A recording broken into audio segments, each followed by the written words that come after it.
আমি তো বলি আমার জাতি যদি কিচ্ছু না করতো,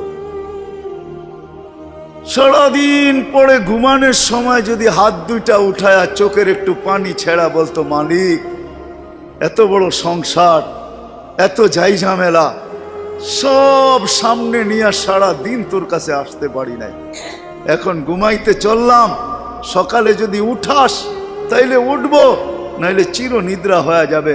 কেননা ঘুম তো মৃত্যুই, ঘুম তো মারা যাওয়াই, নাইলে ঘুমের থেকে ওঠার দোয়া এটা কেন হবে? আলহামদুলিল্লাহিল্লাযী আহইয়ানা বাদা মা আমাতানা ওয়া ইলাইহিন নুশুর। ঘুম যদি মৃত্যু মরা না হইতো, মৃত্যু বরণ করা না হইতো, তাহলে এই দোয়া ঘুমের থেকে উঠার হতো তো হইতো কেন? অন্য দোয়া হইতো, আরো তো কত দোয়া হইতে পারতো। বোঝা গেল আমি মৃত্যুর থেকে ফিরে আসছি, মরে গেছিলাম ঘুমের ভিতরে। আমার জাতি যদি শোয়ার আগে হাত দুইটা উঠায় তওবা করে শুইত,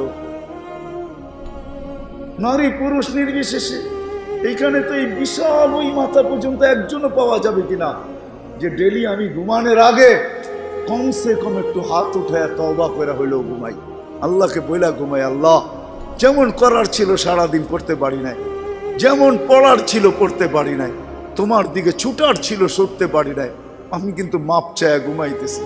যদি উঠায় নাও ঘুমের ভিতরে, তাইলে ওদের অন্তর্ভুক্ত করো যাদের ব্যাপারে তুমি নিজেই কোরআনে বলছো ইউহিব্বুত তাওয়াবিন ওয়া ইউহিব্বুল মুতাতাহহিরিন। তুমি তওবাকারীকে ভালোবাসো, আমাকেও ভালোবাসার চাদর দিয়া ডাইবেন। আমার জাতি যদি ঘুমানোর সময় একটু তওবা করে ঘুমাইতো, একজনও তো হাত উঠাইতে পারবে না যে আমি ঘুমানোর সময় ডেলি তওবা করে ঘুমাই, তওবায় আমি অভ্যস্ত। যুবক আসো, ভাবো, সবার পায়ে হাত রাখা বলতেছি, যে যে স্থানে আছি, যার যতটুকু পজিশন দুনিয়াতে, রিক্সা চালাও, তুমিও ভাবো যে এই ছোট জীবনটা কেন দিলেন? বাবা উচিত কেন দিলেন? ওই জান্নাত পাওয়ার জন্য দিলেন। বলে আপনি কি করে বলেন? এই জন্যই বলি, কেন আমাদের যাত্রা জান্নাত থেকে, আমরা জান্নাতে যাব। আদম আলাইহিস সালাম জান্নাত থেকে যাত্রা শুরু করছেন, আবার উনি ফিরা জান্নাতেই যাবেন। আমাদেরকে যদি আল্লাহ জান্নাত না দিবে, তাহলে মুসলমানের ঘরে আমার অস্তিত্ব দিল তো দিল কেন? আমি তো ডিমান্ড নোটও করি নাই, আমি তো আল্লাহর কাছে চাইও নাই, আমি তো আল্লাহর কাছে অনুরোধও করি নাই। আল্লাহ সদ ইচ্ছায় আমাকে মুসলমানের ঘরে পাঠাইছেন। দুনিয়াতে পা রাখতে দেরি, আজান একামতের ধ্বনি আমার কানে আসতে দেরি হয় নাই। কিন্তু সব সত্য, কিন্তু এটাও সত্য আমি সবকিছু পাওয়ার পরে হারায় গেলাম, আল্লাহকে ভুলা গেলাম। এই জন্যই কোরআন আমাদের কানে ধ্বনি দেয়, কুতিলাল ইনসানু মা আকফারা।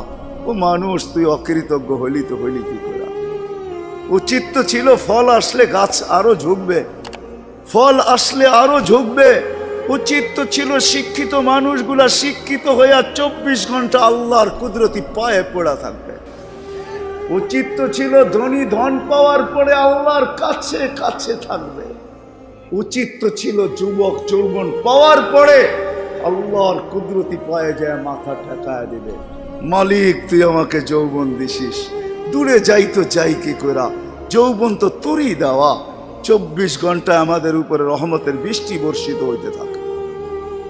তারপরও আমাদের সমাজের মানুষগুলা একটু ভাবে না, একটু চিন্তা করে না এই ছোট জীবনটা কেন দিল। আসলাম আর যাব।